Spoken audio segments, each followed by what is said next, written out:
twice a lot, and I always had them write a journal. Every day you write one page. I don't give a care what it's about, but you'll write a page. I tell them, you learn to write just like you learn to ride a bike. You don't ride a bike by sitting in a group and people telling you how to ride a book or ride a bike. You ride a bike by getting on the bike and riding, and you fall over and you crash into stuff, and eventually you learn how to ride a bike, right? And the more you ride a bike, the better that you are at it. Those guys that ride the trick bikes at the exhibition, they rode that bike a lot of hours to learn to ride like that, right? And that's the way you learn to write. So they would write a page every day, and I don't give a care what it's about. You can write an imaginary story. If you want to write about what's on your heart and spill your guts, that's okay too.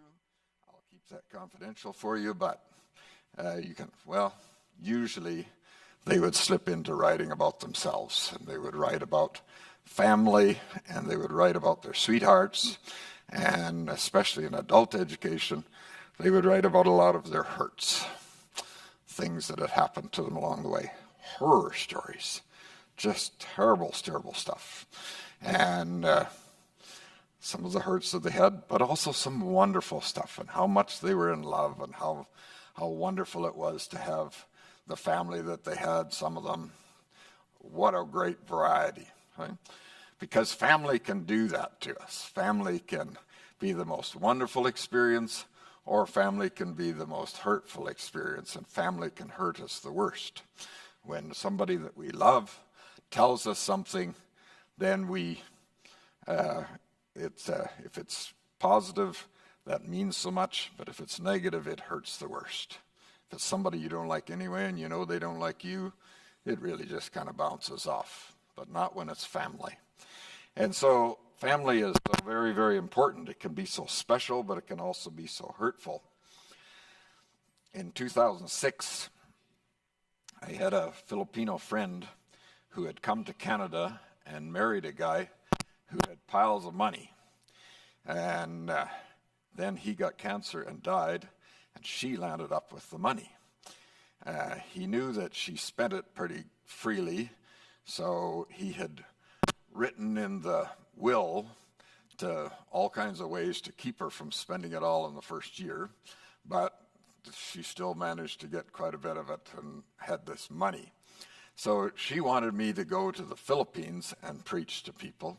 So she paid my air ticket and paid for me to go to the Philippines and preach for a couple of weeks. So wonderful trip. What a wonderful country, what a beautiful place. I was there for 14 days, and I preached 17 times and did a lot of meetings with people, and we did all kinds of wonderful, good stuff.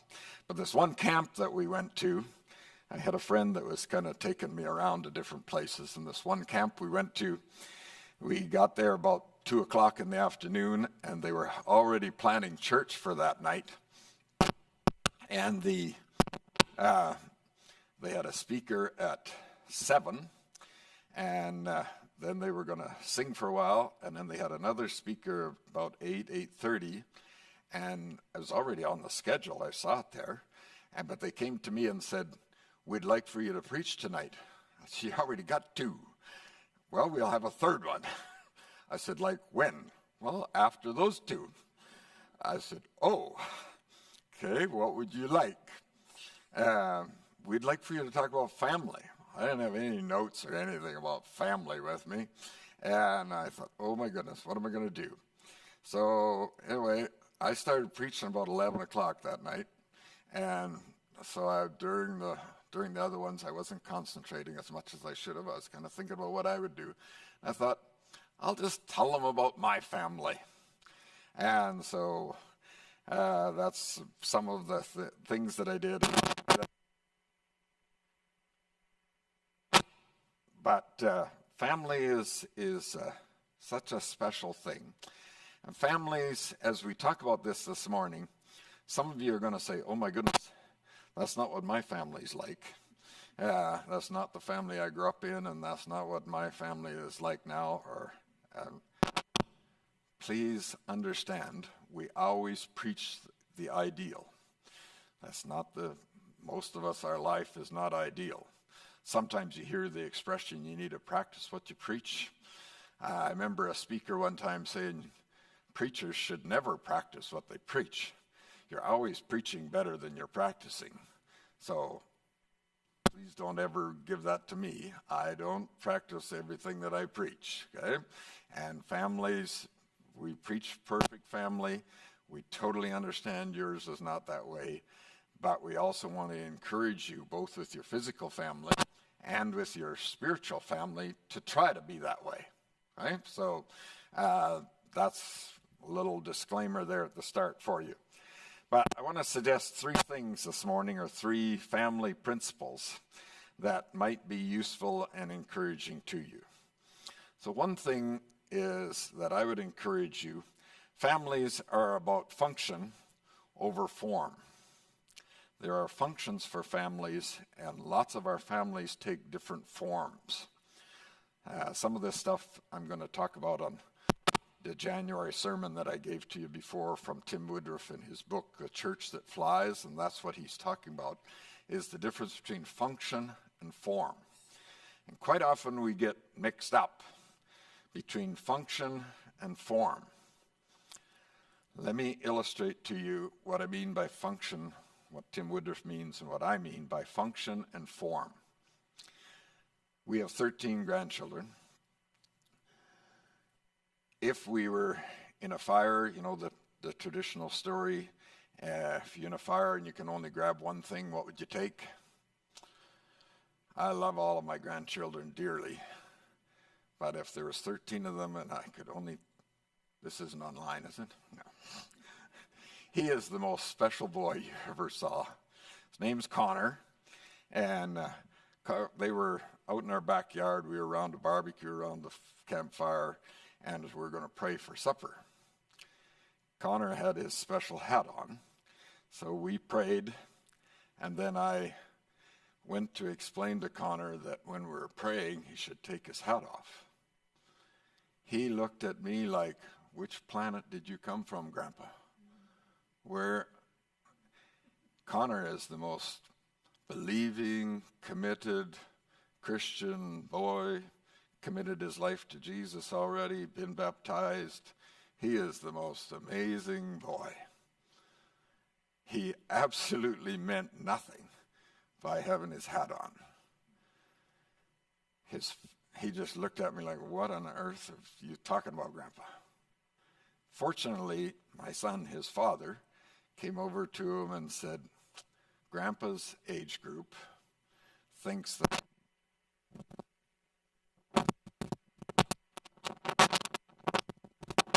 oops, is that me or that one?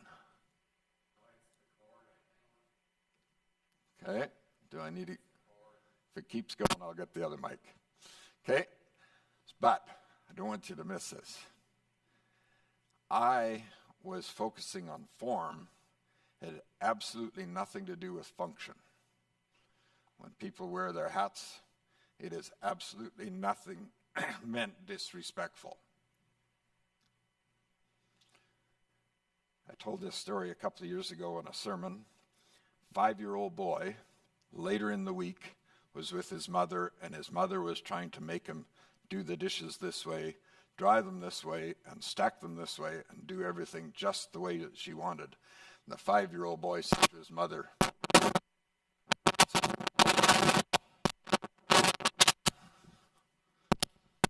thought we had this fixed. Which one should I get? Okay.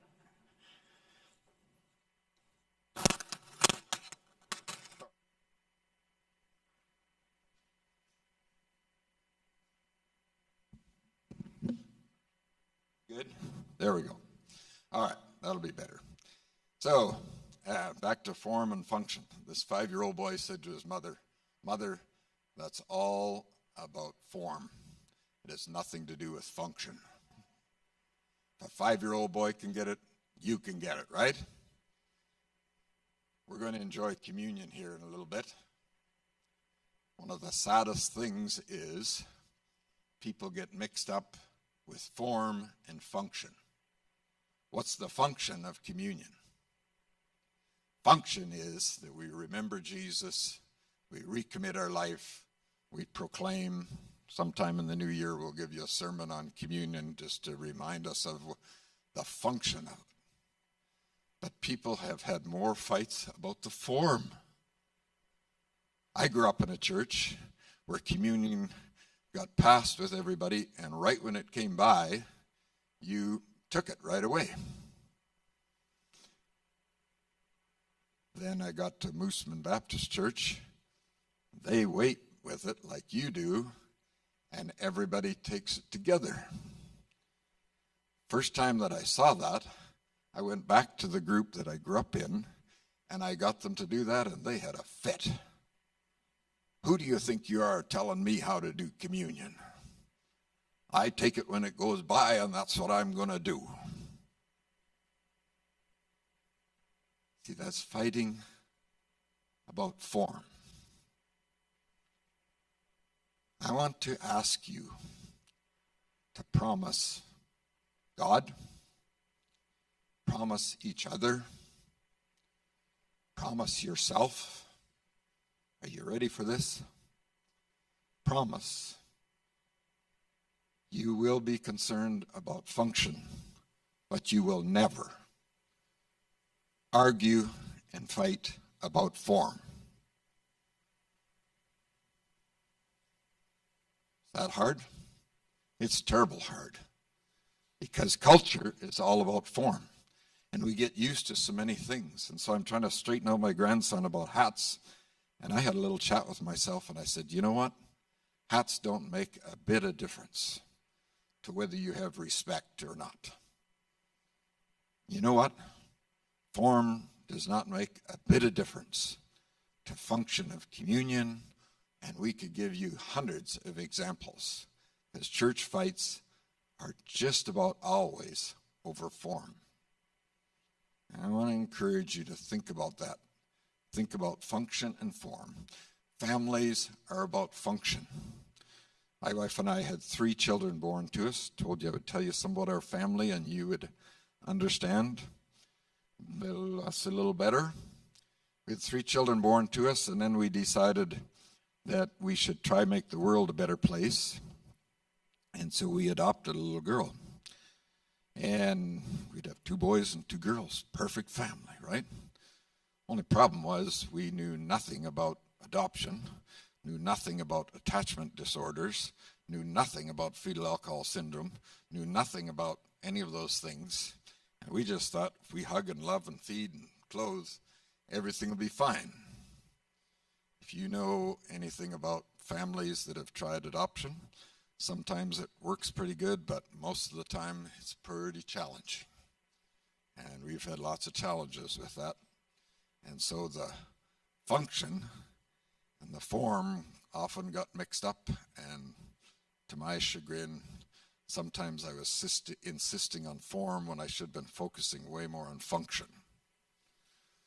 Then we came along, and a boy in the school I was teaching in, he was 9 years old, and social services called me out of class one day and said, there's this boy, and gave me his name.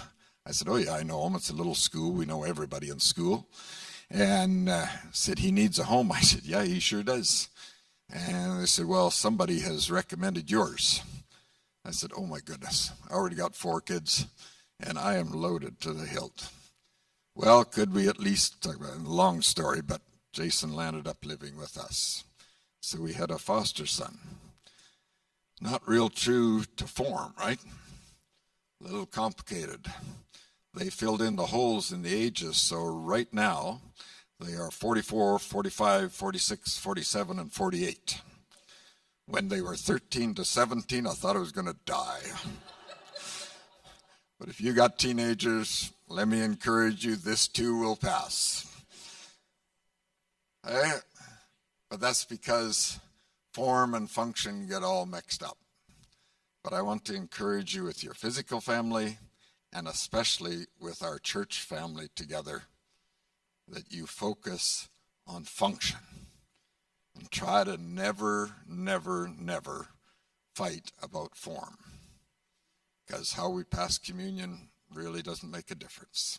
How we do whatever, it really does not make a difference. And we might voice our preference about form, but be really, really careful to bind that on somebody else. I'm guessing there's a couple of you this morning thought maybe a little too much clapping from these young people. Just guessing, because I've kind of been around the block a few times. It's not my first rodeo, but I'm guessing. Sarah, you asked us to clap in the beat, but you kept changing the beat. I do well to get one beat, let alone change in the middle of the song. Yeah, but that all has to do with form and function. And if you were upset with that, sorry, you're thinking about form instead of function. You probably missed the emphasis on the Redeemer because you're worried about the clapping. Maybe. I hope you didn't. But that's sure, I've seen it happen lots and lots of times. Let me encourage you that families are all about function, not form. To do that takes a great deal of flexibility. I like the Flex ad on TV for the insurance company, and it has all the things that can happen to the person, and you need to be sure you have insurance for that. Let me encourage you, you need insurance for that, and you need flexibility for that in church. If you are not flexible, try to do some exercises that'll help you bend a little better. You don't have to be a gymnastics person, but try to be flexible so that you can adjust, so that you don't land up hating somebody or hurting somebody or causing trouble over form instead of function. Flexibility is such a lifelong process. Families are all about function over form. Culture keeps trying to make us think about form instead of function. I heard the other day that we get 3,300 messages a day from our culture trying to talk us into buying something, selling something, being something, not doing something.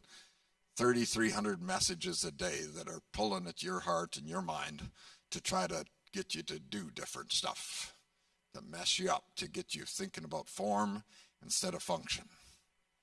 But try to focus on function instead of form. Jesus always put people, that's function, over form or rules.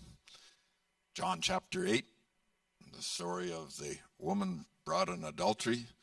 And we don't have time to go all the way through the story, but the story, the final analysis of the story is Jesus is more concerned about the woman than he is about rules. And I want you to be more concerned about people and function than you are about form. Whether it's the building, whether it's whatever that you want to talk about, try to stay away from being worried about form. Try to be flexible to handle that. Secondly, families grow to need each other. As families grow together, I told you our children are all in their 40s. It's really just the last few years that all of them have realized they need each other. And they need us, and we need them. And that really our family is, I'm sure yours is way more perfect than that, but it's really taken a while for us to really come to where we need each other. Families do that. Church families do that.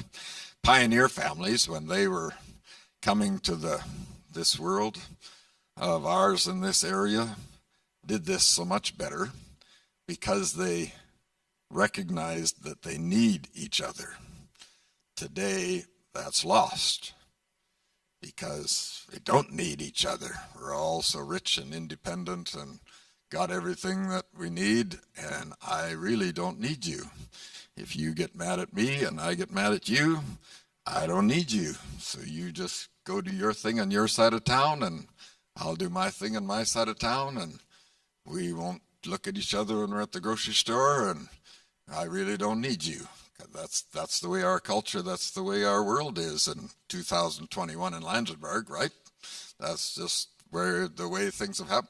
That's because culture has taught us that we don't, and culture creeps into our church. And so we sometimes get those kind of feelings there.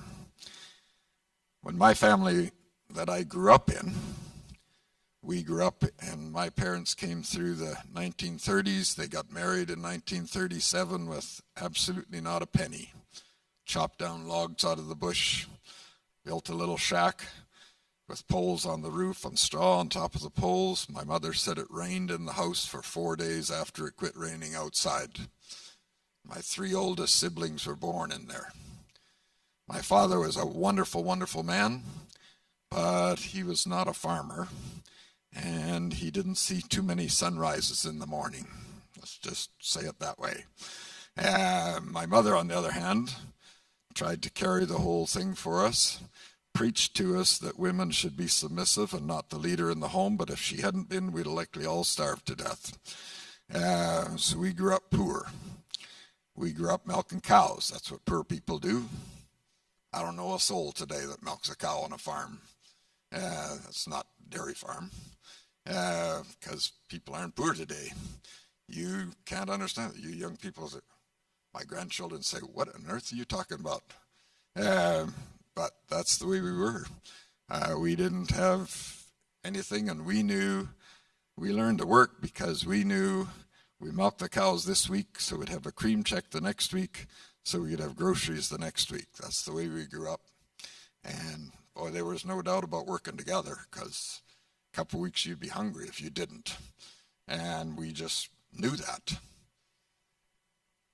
In churches, we need to come to that understanding of how much that we need each other, that we need everybody, and whatever your quirks are, whatever your troubles are, that we need to hold this together, and we need each other. Culture today tells us that we don't need. So I grew up with extreme security. I absolutely never wondered if my parents loved me. I absolutely never wondered if I was needed on the farm, because I was an important part of things. But that's not true with you children today. Your mom and dad can run the farm without you. In fact, you cost your mom and dad a lot of money. They tell me today to get you from birth through university is going to take somewhere between $250,000, $250,000, and $500,000. Somewhere between $250,000 and $500,000 each of you is going to cost your mom and dad from birth till you get through university.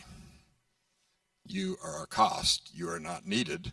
So more than one person has told to me, I wish I'd never had kids. Their children didn't turn out the way that they wanted. It's because you're not needed in our economic world. And we can easily come to that in church too, where we feel like that's not needed. Everybody is needed. We just all need to get in the spot where we're needed. That's why we'll talk about gifts over the next while.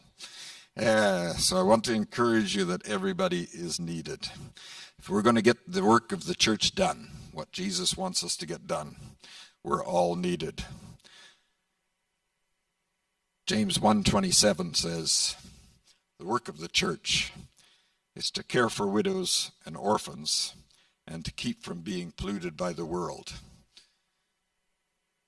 That's a pretty clear summary of what we're supposed to be doing. If we're going to get that done, we need to be all at it together.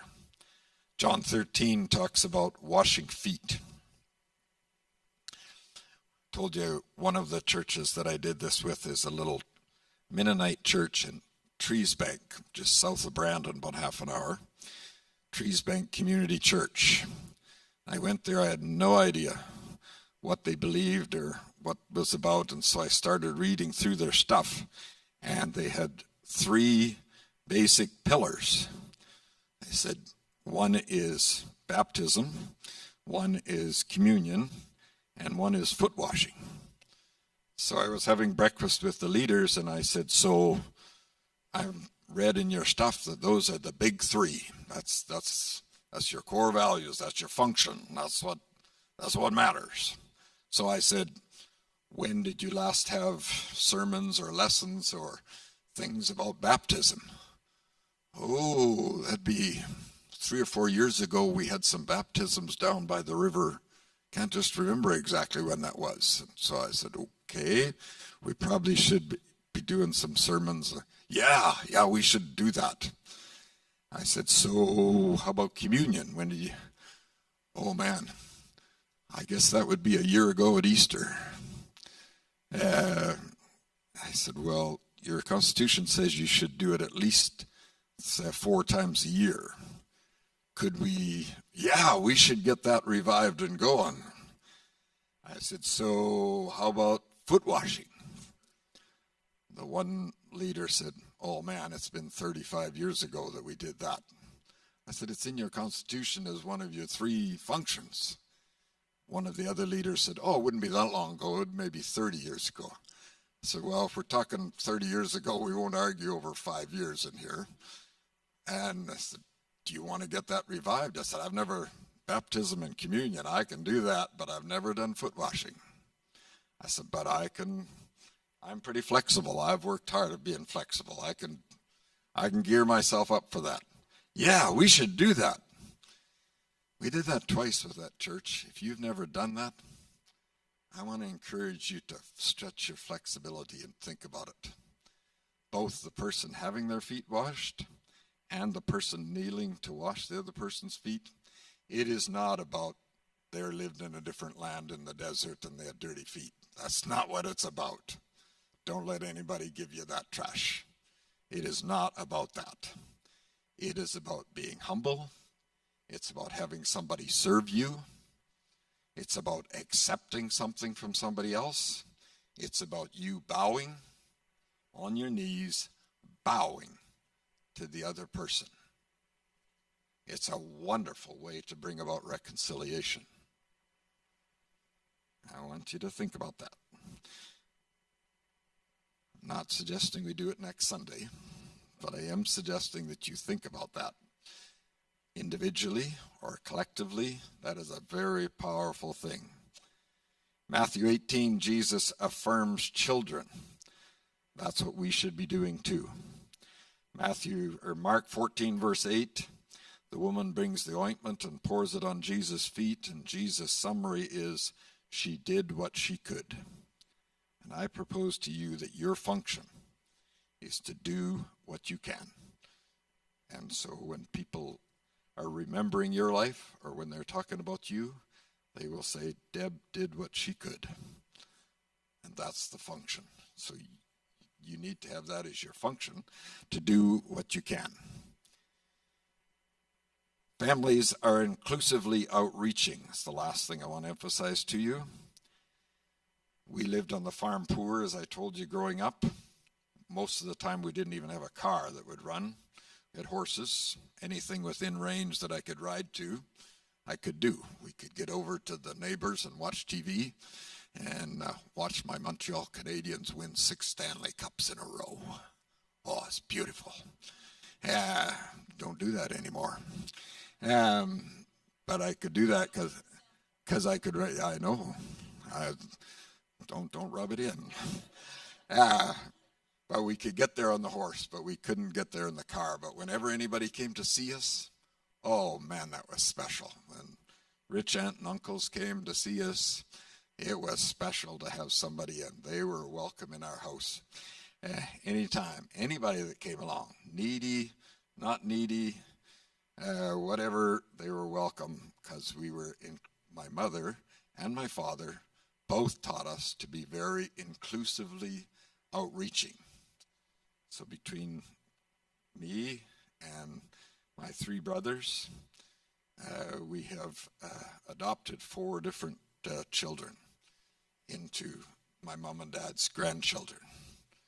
And when my mother died, my Jason said, she just accepted us, and I felt like I was one of them. And my brother said, of course you did, because you were.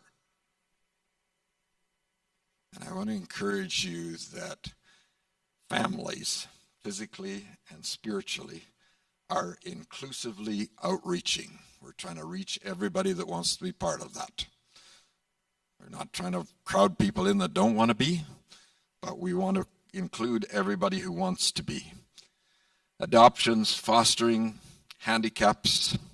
My oldest sister, I told you I had 3 brothers. My oldest sister and contracted encephalitis in 1939 when it went through southern Saskatchewan and Manitoba. And she lived from 1 year old to she's still going at 83. In the care home, we just went to see her yesterday in Kipling. And she lived her whole life mentally handicapped. My mother and father looked after her for 56 years of her life, because that's what families do. Families care for people no matter what they're like, whether they're handicapped, whether they're ornery, whether they're disobedient, whatever that they are. Families care about that, because families are inclusively outreaching. I saw this sign one time about advertising a church. It said it's a church for all people. I thought, what a wonderful slogan to have.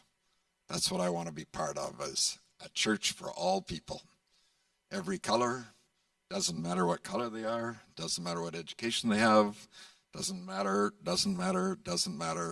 they are welcome there. Doesn't matter what sins they have, doesn't matter how I feel about the sin, doesn't matter, they are welcome there. If you're redoing your Constitution or redoing your core values, think about having that for a slogan. A church for all people. That's what families do. That's what Jesus did when Jesus was with the Gadarenes.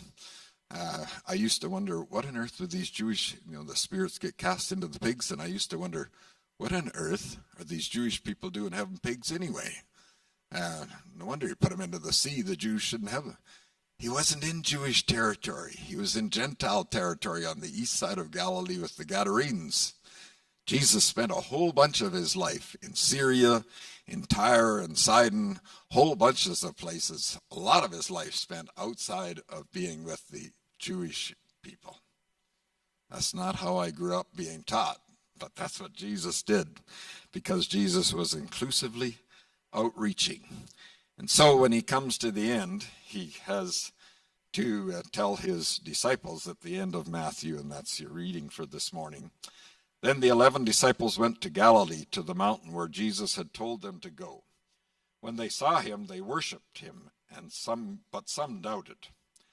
Then Jesus came to them and said, isn't that interesting? He didn't straighten out all the doubts first. That's what he should have done, to give them a lecture about doubting, right? Instead, he just told them what to do. Interesting, isn't it? All authority in heaven and on earth has been given to me. Therefore go and make disciples of all nations, baptizing them in the name of the Father and of the Son and of the Holy Spirit, and teaching them to obey everything I have commanded you. And surely I am with you always to the very end of the age, because that's what Jesus did, and that's what we're supposed to do. Families choose to be attached. You can choose to not be part of the family. Lots of people have chosen, no, that's not me. I'm leaving this family. And that's, people have a choice. They can do that. And people choose to be attached to a spiritual family. And we're encouraging you to make a decision over the next 3 or 4 months whether you want to be part of this spiritual family. And if you want to be part, then this is what Jesus expects you to do. So it's an exciting time for us. The blood of Jesus attaches us together, and that's what we get to remember around communion. Jesus extends to us that kind of forgiveness together. If we walk in the light as he is in the light, we have fellowship with one another. That's what families have, is fellowship together. And the blood of Jesus, his son, purifies us from all sin. What a wonderful blessing. God, we are thankful for families. We're thankful for our family, even though it might be a long ways from what we want it to be or what you want it to be. We're still thankful for it. And we're thankful for church families, even if they're a long ways from what we'd like them to be or what you want them to be. we're still thankful for them. We're thankful for this church family. Thankful that we get to share around communion together here, to share your blood and your body, and to think about what you've done for us, to think about how you've provided a way for us to be family together. In Jesus' name, amen. Let's have our song.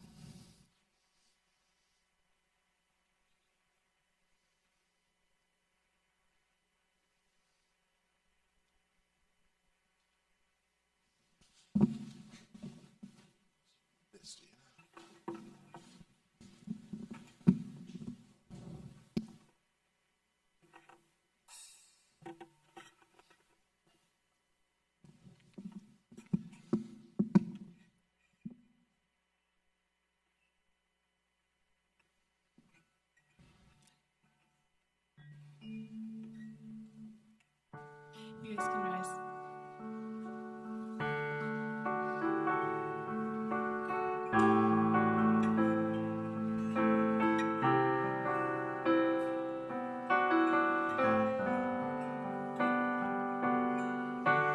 Worthy is the Lamb who was slain. Holy, holy is He.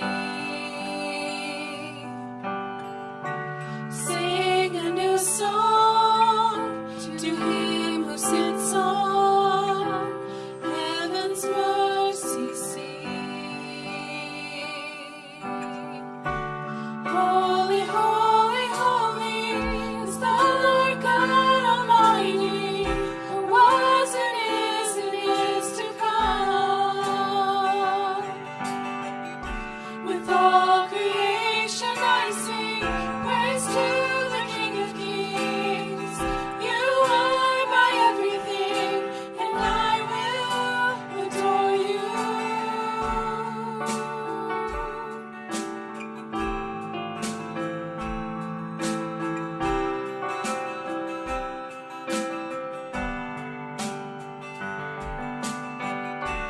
Clothed in rainbows of living color, flashes of lightning, rolls of thunder.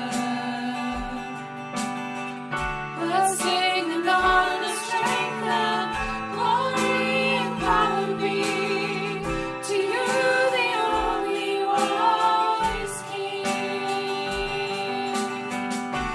Holy, holy, holy is the Lord God Almighty, who was and is to come. With all creation I sing praise to the King of Kings. You are my everything, and I will adore you.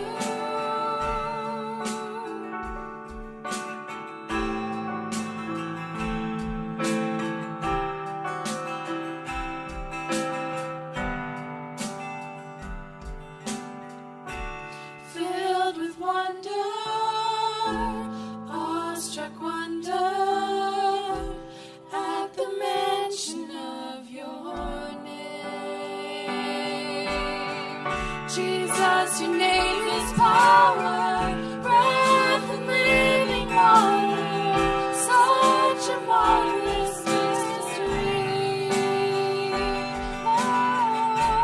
Holy, holy, holy is the Lord God Almighty, who was and is to come. With all creation I sing praise to the King of Kings. You are my everything, and I will adore you. With all creation I sing praise to the King of Kings. You are my everything, and I will adore you.